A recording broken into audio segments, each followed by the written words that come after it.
কিছুদিন আগেই মুখ্যমন্ত্রী এবং অভিষেক বন্দ্যোপাধ্যায় তারা দিল্লি পৌঁছেছিলেন। গতকাল ছিল বিরোধী জোট ইন্ডিয়ার বৈঠক এবং তারপর আজ একাধিক কেন্দ্রীয় প্রকল্পে বাংলার যে বকেয়া টাকা সেই বকেয়া টাকা চাইতেই প্রধানমন্ত্রীর সঙ্গে আজ বৈঠক ছিল মুখ্যমন্ত্রী মমতা বন্দ্যোপাধ্যায়।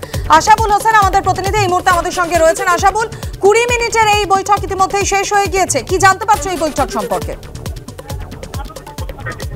দেখো, বৈঠক নিয়ে কিছুক্ষণের মধ্যেই মুখ্যমন্ত্রী তিনি সাংবাদিক বৈঠক করবেন।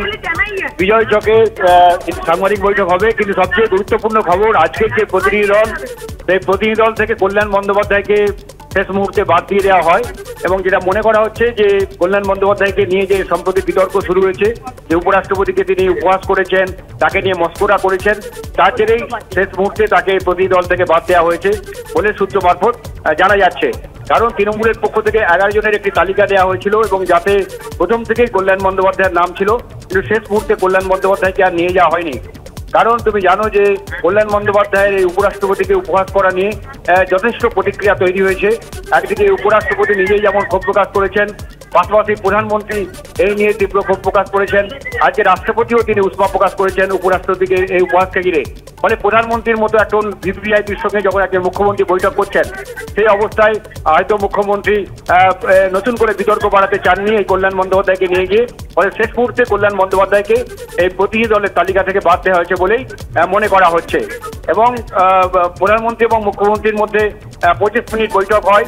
সর্বশেষ যে খবর, যে মুখ্যমন্ত্রী সমস্ত দাবি দেওয়া জানিয়েছেন যে রাজ্যের 1,15,000 কোটি টাকা পাওনা, সেই টাকা অবিলম্বে দিতে হবে।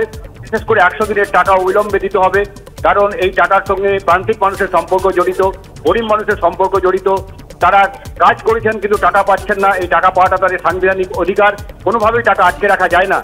যদি কোথাও অসঙ্গতি থাকে, কোথাও দুর্নীতি থাকে, সেক্ষেত্রে দুর্নীতি যারা করেছেন তাদের খুঁজে বার করা হোক, তাদের তালিকা থেকে বাদ দেওয়া হোক।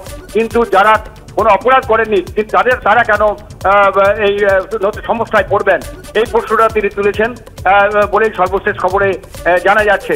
এখন মুখ্যমন্ত্রীর এই যে দাবিগুলো জানিয়েছেন, এই দাবির প্রতি শেষ পর্যন্ত প্রধানমন্ত্রী তিনি আশ্বাস দিয়েছেন, কিন্তু শেষ পর্যন্ত তার আশ্বাস কতটা বাস্তবে পূরণ হয় তার দিকে কিন্তু সবার নজর থাকছে। ধন্যবাদ আশাবুল।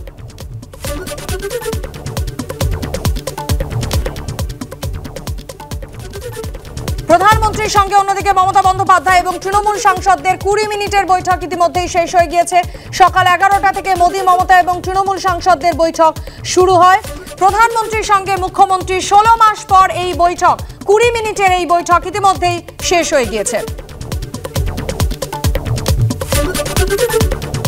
আজ সকাল 11টায় প্রধানমন্ত্রী নরেন্দ্র মোদীর সঙ্গে মুখ্যমন্ত্রী মমতা বন্দ্যোপাধ্যায় এবং আরো 10 জন তৃণমূল সাংসদের একটি বৈঠক ছিল। 20 মিনিটের সেই বৈঠক ইতিমধ্যেই শেষ হয়ে গিয়েছে।